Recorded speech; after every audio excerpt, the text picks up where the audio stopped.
ಇದು ಒಂದು ವಿಶ್ರಾಂತಿ ಕೊಠಡಿ ಅಂದರೆ ಸಾರಿ ಒಂದು ಡಿಸ್ಕಷನ್ ರೂಮ್ ಅಂದರೆ ಇಲ್ಲಿ ಕಾಣಿಸ್ತಿದೆಯಲ್ಲ, ಪ್ರತಿಯೊಂದು ರಾಜ ಆಳ್ವಿಕೆಯಲ್ಲೂ ಅವರು ಮೊದಲಾಗಿ ಮಂತ್ರಿ ಆಗಲಿ ಅಥವಾ ರಾಣಿ ಆಗಲಿ ಇಲ್ಲಿ ಬಂದು ಡಿಸ್ಕಷನ್ ಮಾಡಿಬಿಟ್ಟು ಈ ರೂಮಲ್ಲೇ ಕೂತ್ಕೊಂಡು ಹೋಗ್ತಾಯಿದ್ರು. ಸೊ ನೆಕ್ಸ್ಟ್ ಇಲ್ಲಿ ಏನು ಪ್ರತಿಯೊಂದು ಡಿಸ್ಕಷನ್ ಮಾಡ್ತಾರೆ, ಇದನ್ನು ಮುಂದೆ ಫ್ರಂಟಲ್ಲಿ ಅಲ್ಲೋಗಿ ಅವರು ಆಳ್ವಿಕೆ ನಡೆಸ್ತಿದ್ರು. ಸೊ ಇಲ್ಲಿ ಬಂದಿದೆಯಲ್ಲ, ಇಲ್ಲಿ ಕಾಣಿಸ್ತಿದೆ ನೋಡಿ, ಇದು ಒಂದು ರಾಜಲಾಂಛನ, ನಂದಿಯವರ ರಾಜಲಾಂಛನ ಆಗಿತ್ತು. ಅಂದರೆ ಕಿತ್ತೂರಿನ ರಾಜಲಾಂಛನ ನಂದಿ ಮತ್ತು ಸೂರ್ಯನ ಒಂದು ಇದಿದೆ. ಆ್ಯಂಡ್ ಇಲ್ಲಿ ಬಂದರೆ ನಮಗೆ ದೇವರ ಕೊಠಡಿ ಸಿಗ್ತದೆ ಫ್ರೆಂಡ್ಸ್. ಇದೆಯಲ್ಲ, ಇದು ದೇವರ ಕೋಣೆ. ಇದು ಕಿತ್ತೂರು ರಾಣಿ ಚೆನ್ನಮ್ಮ ಅವರ ಒಂದು ಜಗಲಿ. ಇದು ಜಗಲಿ ಈ ಥರ ಇರುತ್ತೆ, ಇವಾಗ ಪ್ರೆಸೆಂಟಾಗಿ ಈ ಥರ ಇರುತ್ತೆ. ಆ್ಯಂಡ್ ಇಲ್ಲಿ ಒಳಗಡೆ ಹೋಗ್ತಾ ಹೋಗ್ತಾ ಇಲ್ಲಿ ಪೂಜಾ ರೂಮ್ ಅಂತ ಇದೆ ನೋಡಿ ಫ್ರೆಂಡ್ಸ್, ಇದು ಪೂಜಾ ರೂಮು. ಸೊ ನಾವು ಇಲ್ಲಿಂದ ಹೋಗ್ತೀವಿ, ಬನ್ನಿ ನೋಡ್ಕೊಂಬರೋಣ ಒಳಗಡೆ. ಆ್ಯಂಡ್ ಇದೆಲ್ಲ ಮಾಡಿದ್ರಲ್ಲ ಆವಾಗಿನ ಕಾಲದಲ್ಲಿ, ಅಂದರೆ ಇಲ್ಲಿ ಜೋಳ ಇಡೋದಕ್ಕೆ ಅದು ಇಡೋದಕ್ಕೆ ಮಾಡಿದ್ದಿದ್ದೆಲ್ಲ. ಅಲ್ಲಿಂದ ನೀರೆಲ್ಲ ಬೀಳ್ತಿತ್ತು, ಈ ಕಡೆ ಜೋಳ ಇಡ್ತಿದ್ರು. ಇದು ಬಂದುಬಿಟ್ಟು ಇದು ಒಂದು ಬಾವಿ ಫ್ರೆಂಡ್ಸ್. ಈ ಬಾವಿ ನಾವು ಲಾಸ್ಟ್ ಟೈಮ್ ಬಂದಾಗ ಓಪನ್ ಆಗಿತ್ತು, ಬಟ್ ಈ ಟೈಮಲ್ಲಿ ಕ್ಲೋಸ್ ಆಗಿದೆ. ಬಾವಿ ಒಳಗಡೆ ನೀರಿದೆ ಆ್ಯಕ್ಚುಲಾಗಿ. ಸೊ ಮುಂದೆ ನೋಡ್ಕೊಂಬೋಣ ಏನೇನಿದೆ ಅಂತೇಳಿ. ನಮ್ಮ ಭಕ್ಷ್ಯ ಭೋಜನದ ಅಡುಗೆ ರೂಮು ಅಂದರೆ ಇಲ್ಲಿದೆ, ಅಡುಗೆ ಕೋಣೆ ಅಂತೇಳಿ, ಕಿಚನ್ ರೂಮ್. ಇದು ಅಡುಗೆ ಕೋಣೆ. ಕಿತ್ತೂರಿನ ಕೋಟೆಯಲ್ಲಿ ತುಂಬ ಯೂನಿಕಾಗಿ ಮಾಡಿದ್ರು ಎಲ್ಲನೂ. ಅಂದರೆ ಆ ಕ್ಷಣದಲ್ಲಿ ಇಲ್ಲೇ ಆಳ್ವಿಕೆ ಮಾಡಿಕೊಂಡು ರಾಣಿ ಚೆನ್ನಮ್ಮನೂ ಇದೇ ಅರಮನೆಯಲ್ಲಿ ಅಂದರೆ ವಾಸ ಇರ್ತಾರೆ ಇಲ್ಲ ಅಂತಲ್ಲ, ಬಟ್ ತುಂಬ ಜನ ಬಂದ್ರೂ ಇರುವಂಥ ಒಂದು ಅರಮನೆ ಇದು. ಆ್ಯಂಡ್ ಇಲ್ಲಿ ನೋಡಬೇಕು ಅಂದರೆ ಏನಾದ್ರು ಬೇಕಾಗಿರೋದೆಲ್ಲ ಇಟ್ಕೊಳ್ತಾ ಇದ್ರು. ಆ್ಯಂಡ್ ಒಲೆ ಎಲ್ಲ ಇಲ್ಲಿ ಒಲೆ ಇದೆ ನೋಡಿ ಫ್ರೆಂಡ್ಸ್, ಇದೆಲ್ಲ ಒಲೆ ಮಾಡ್ಕೊಂಡಿದ್ದು ನೋಡಿ. ಆಗಿನ ಕಾಲದಲ್ಲಿ ಒಲೆ ಎಲ್ಲ ಮಾಡ್ತಾಯಿದ್ರು.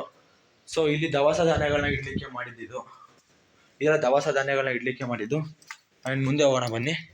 ಅಲ್ಲಿ ಊಟದ ಮನೆ, ನಮಗೆ ಹಂಗೆ ಡೈನಿಂಗ್ ಟೇಬಲ್ ಹಾಕ್ತಿದ್ರು. ಇಲ್ಲಿ ಅಡುಗೆ ಮನೆ ಇದ್ದರೆ ಇದು ಆಪೋಸಿಟ್ ಊಟದ ಮನೆ, ಅಂದರೆ ಅಲ್ಲಿಂದ ಇಲ್ಲಿ ತಂದು ಕೊಡೋದು. ಇದು ಬಾವಿ ಫ್ರೆಂಡ್ಸ್. ಆ್ಯಂಡ್ ಥಿಂಕ್ ಇದು ಗಿಸ್ರೆ ತಿಕ್ಕಾಕಿರ್ಬೋದು ಅಂದ್ಕೋತೀನಿ, ಅಂದರೆ ಆ ಕಡೆ ಈ ಕಡೆ ಹೇಳ್ತಿದ್ದೆ ಅಂದಮೇಲೆ ಮುಸ್ರೆ ತಿಕ್ಕಾಕಿರುತ್ತೆ. ಸೊ ಇದು ಬಂದುಬಿಟ್ಟು ಊಟದ ಮನೆ, ಅಂದರೆ ಡೈನಿಂಗ್ ಟೇಬಲ್ ಹಾಲ್, ಅಂದರೆ ಡೈನಿಂಗ್ ಹಾಲ್ ಕಾಣಿಸ್ತಿದೆಯಲ್ಲ, ಊಟದ ಮನೆ ಇರಲಿ.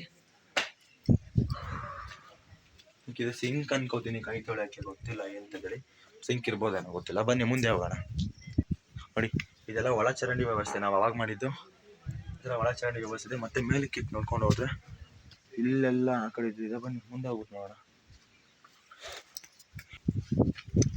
ಆಫ್ಟರ್ ಮತ್ತೆ ನಾವು ಇಲ್ಲಿ ಅಡುಗೆ ರೂಮ್ಗೆ ಬಂದ್ವಿ. ಇಲ್ಲಿ ಬಂದರೆ ಗೊತ್ತಾಗುತ್ತೆ, ಇಲ್ಲಿ ತುಂಬ ಇದು ನೀರಿಗೆ ವೆಯ್ಟಿಂಗ್ ರೂಮ್. ಅಂದರೆ ಯಾರಾದರೂ ಈಗ ಒಬ್ಬ ರಾಣಿ ಚೆನ್ನಮ್ಮನ ನೋಡಬೇಕು ಅಂದರೆ ಆಗಲಿ, ಅಥವಾ ಯಾರೇ ಒಬ್ಬ ಪ್ರಜೆ ಚೆನ್ನಮ್ಮ ಅವರ ಮೀಟ್ ಮಾಡಬೇಕಂದ್ರೆ ಇಲ್ಲಿ ಅವ್ರು ವೆಯ್ಟ್ ಮಾಡಬೇಕಾಗಿತ್ತು ಈ ರೂಮಲ್ಲಿ ಬಂದು. ಅಂದರೆ VIP ಪರ್ಸನ್ಸ್ ಆಗಿರಲಿ, ಅವರೆಲ್ಲ ಬಂದು ಈ ರೂಮಲ್ಲಿ ವೆಯ್ಟ್ ಮಾಡಬೇಕಾಗ್ತಿತ್ತು. ಸೊ ನೆಕ್ಸ್ಟ್ ಹಾಗೆ ಮುಂದೆ ಹೋಗೋಣ. ಮುಂದೆ ಹೋದರೆ ಇಲ್ಲೆಲ್ಲ ಒಂದು ಏನಂದರೆ ಏನಾದರೂ ಗುಪ್ತವಾಗಿ ಇಡಲಿಕ್ಕೆ ಅಥವಾ ಮಾಡಲಿಕ್ಕೆ ಆ ಥರ ಜಾಗ ಮಾಡಿದ್ರು ಆರಾಮಾಗಿ. ಸೊ ನೆಕ್ಸ್ಟ್ ಬೇರೆ ಕಡೆ ಹೋಗೋಣ ಫ್ರೆಂಡ್ಸ್. ನಿಮ್ಮ ಸ್ವಿಮ್ಮಿಂಗ್ ಪೂಲ್, ಅಂದರೆ ಈ ಕಾಲದ ಸ್ವಿಮ್ಮಿಂಗ್ ಪೂಲ್, ಆ ಕಾಲದ ಜಲಕ್ರೀಡೆ ಕೊಳ ಇತ್ತಲ್ಲ. ಎಷ್ಟೇ ಇದು ಬಂದರೂ ಈಗೆಲ್ಲ ಜಲಕ್ರೀಡೆ ಆಡ್ಕೊಳ್ಳೋದು. ಅಂದರೆ ರಾಜರು ರಾಣಿಯೆಲ್ಲ ಸೇರಿಕೊಂಡು ಜಲಕ್ರೀಡೆ ಮಾಡ್ಕೊಂಡು ಬಂದು ಆಡಿರೋದು. ಸೊ ನೆಕ್ಸ್ಟ್ ನೋಡ್ಕೊಂಬರೋಣ. ಇದು ಸಹ ಬಾವಿನೇ, ಹಳೆ ಬಾವಿ. ಸೊ ನೋಡ್ಕೊಂಬರೋಣ. ಇದೆಲ್ಲ ಇಡ್ಬೇಕಂತ ಇದು ಮಾಡಿದ್ದು, ಅಂದರೆ ದವಸ ಧಾನ್ಯಗಳೆಲ್ಲ ಮಾಡಿದ್ದು. ಬಂದಿದೆ ನೋಡ್ಕೊಂಬೋಣ ಮುಂದೆ ಹೋಗಿ. ಇದು ಪೊಲೀಸ್ ಸ್ಟಾರ್ ವಿಜಿನ್ ರೂಮ್, ಅಂದರೆ ಇಲ್ಲಿ ಧ್ರುವ ನಕ್ಷತ್ರ ವೀಕ್ಷಣೆ, ಅಂದರೆ ಯಾವುದಾದ್ರು ಒಂದು ಇಲ್ಲಿ ಕಾಣಿಸ್ತಿದೆಯಲ್ಲ ಪಿರಂಗಿ ಥರ, ಇಲ್ಲಿಂದ ಒಂದು ನಕ್ಷತ್ರ ಕಾಣಿಸ್ತಿತ್ತಂತೆ ಹಳೆ ಕಾಲ, ಆವಾಗಿನ ಕಾಲದಲ್ಲಿ. ಸೊ ಆವಾಗಿನ ಕಾಲದಲ್ಲಿ ಒಂದು ನಕ್ಷತ್ರ ನೋಡ್ಲಿಕ್ಕಂತಾನೆ ಇಲ್ಲಿಂದನೇ ವೀಕ್ಷಣೆ ಮಾಡ್ತಿದ್ರು ಫ್ರೆಂಡ್ಸ್ ಅವಾಗೆಲ್ಲ. ಸೊ ಇಲ್ಲಿ ಒಳಗಡೆ ಇನ್ನೂ ಏನೋ ಇದೆ ನೋಡ್ಕೊಂಬರೋಣ ಬನ್ನಿ. ಥಿಂಕ್ ಇಷ್ಟ ಅನ್ಕೋತೀನಿ. ಇದು ಒಂಥರ ಬಾಗಿಲು, ಅಷ್ಟೊಂದು ಗೊತ್ತಿಲ್ಲ, ಗೊತ್ತಿರೋಷ್ಟು ಮಾತ್ರ ವೀಡಿಯೋ ಮಾಡಿ ಹಾಕ್ತಾಯಿದ್ದೀನಿ. ಸೊ ನೋಡ್ಕೊಂಬರೋಣ ಬನ್ನಿ ಇನ್ನೂ ಏನೇನಿದೆ ಅಂತೇಳಿ. ಆ್ಯಂಡ್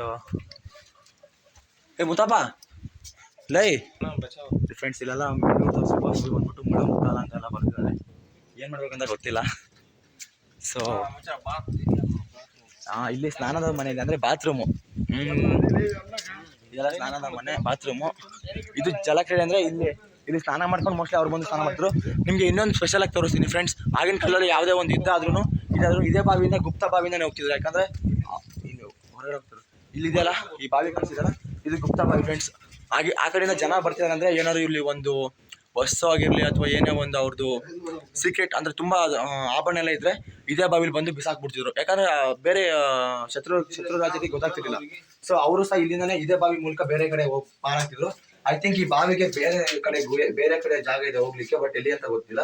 ಅವ್ರು ಪ್ರತಿಯೊಂದು ಇದು ಸಹ ನೀರು ತುಂಬೋಗಿದೆ ಅನ್ಕೋತೀನಿ. ಬನ್ನಿ ಮುಂದೆ ಹೋಗ್ಬಿಟ್ಟು ನೋಡೋಣ. ಸೊ ಈ ಥರ ಇದೆ, ತುಂಬ ಯೂನಿಕಾಗಿ ಮಾಡಿದ್ದಾರೆ. ಬಟ್ ಇವಾಗೆಲ್ಲ ಈ ಥರ ಮಾಡೋಕ್ಕಾಗಲ್ಲ. ಸುಮಾರು ಒಂದು 3 ಎಕರೆ ಅದಲ್ಲಿ ಅಲ್ಲಿ ಈ ಕೋಟೆ ಬರೀ ಕೋಟೆ ಹೆಚ್ಚಿಗೆ ಒಂದು